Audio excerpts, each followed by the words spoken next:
Nah, karena Indonesia dikuasai oleh Fir'aun yang namanya Jokowi.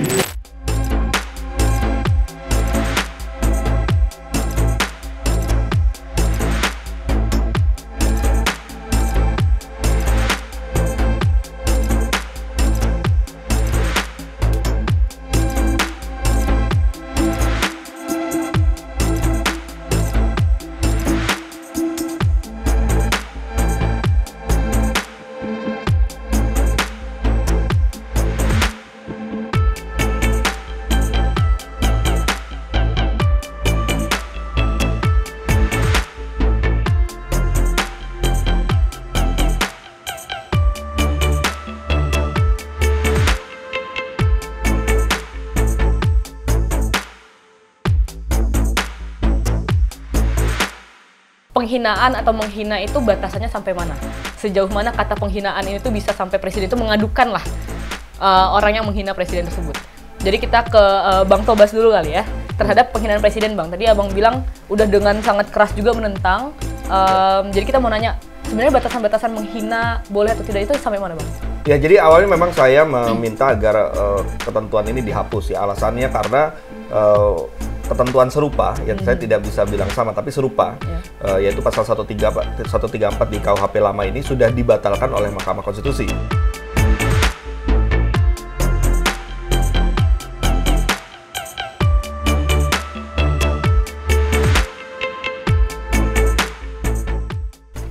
Dan kemudian saya juga punya pengalaman yang cukup panjang dalam hal mengadvokasi, membela orang-orang yang dituduhkan dengan pasal 134 itu, yaitu penghinaan terhadap presiden.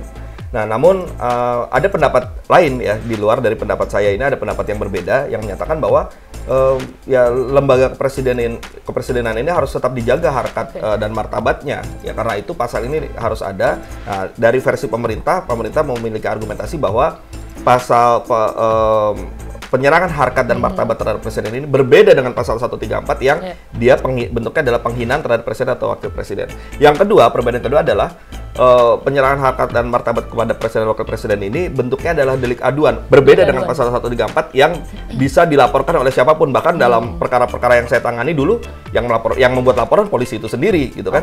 Nah, kemudian yang ketiga, karena dia delik aduan, yang bisa mengadukan hanya yang bersangkutan, yaitu presiden atau wakil presiden. Nah, jadi akhirnya kita bisa terima pendapat yang mengatakan bahwa pasal ini harus ada dalam rumusan KUHP baru, tapi kita berikan batasan-batasan, itu tadi menjadi delik aduan, dan hanya presiden atau wakil presiden yang bisa mengadukan. Itu pun tidak cukup, ya kita coba kritisi lagi, akhirnya ditambahkan lagi penjelasan, ya.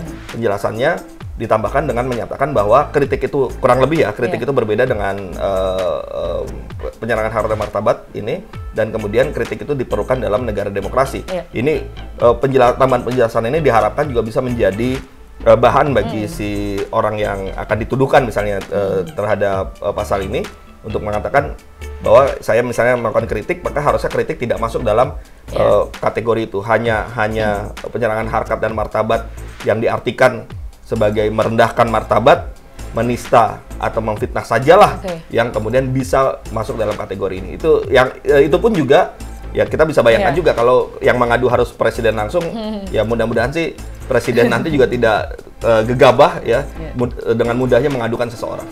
Itu kan akan menjadi sangat fenomenal Bang, kalau misalnya presiden mengadukan rakyatnya sendiri gitu.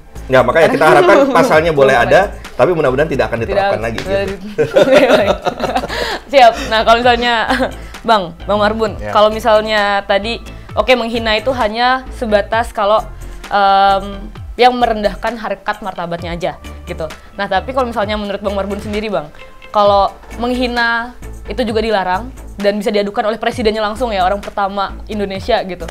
Sebenarnya bisa jadi bumerang juga nggak sih Bang untuk dari Bapak Presidennya sendiri, bahwa menunjukkan beliau merupakan sosok yang anti kritik, anti dina, bahkan sampai dibilangnya tidak demokratis lagi dan segala macam gitu Bang.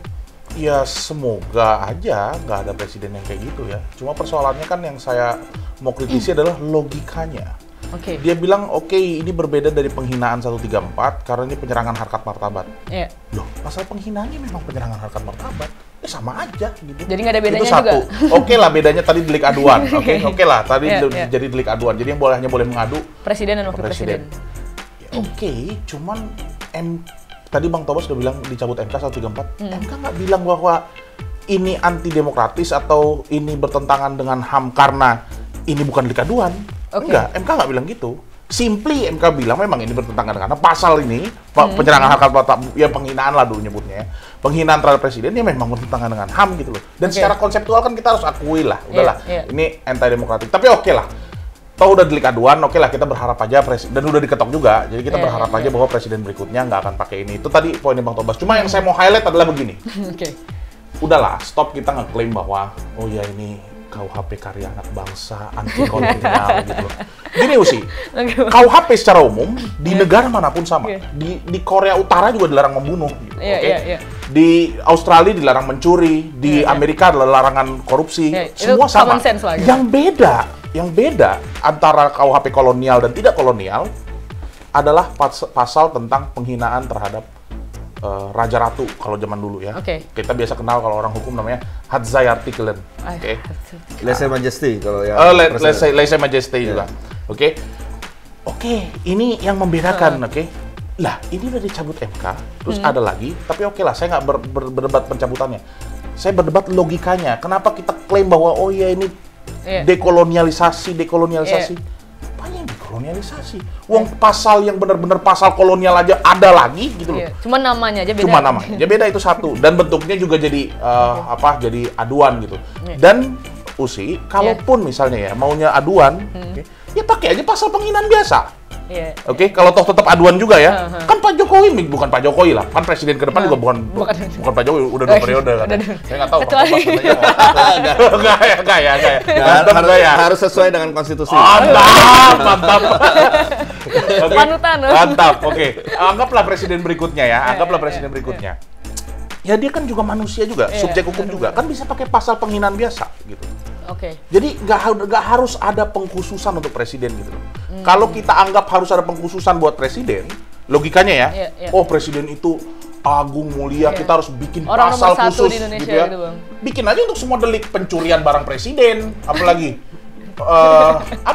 semua barang presiden gitu loh.